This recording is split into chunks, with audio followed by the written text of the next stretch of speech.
Good morning. Itong mga manok ni Jake.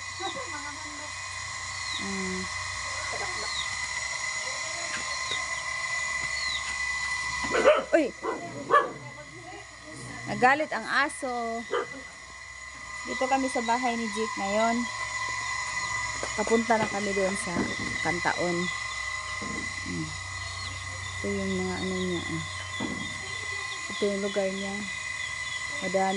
Maraming puno. Umagang-umaga ngayon. Meron siyang tindahan na yun. Maliit.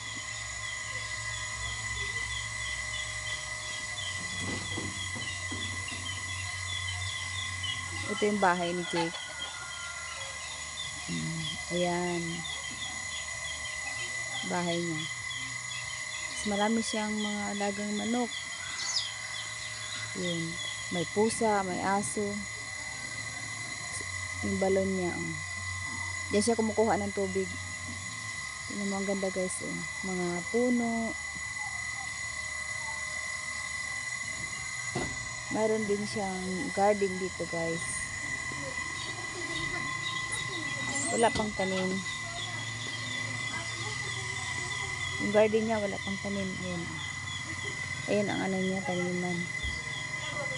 Para nakahanda na ito itong garden niya para sa pag-uwi niya. So, may puno pa siya ng makopa. Ito yung puno ng makopa.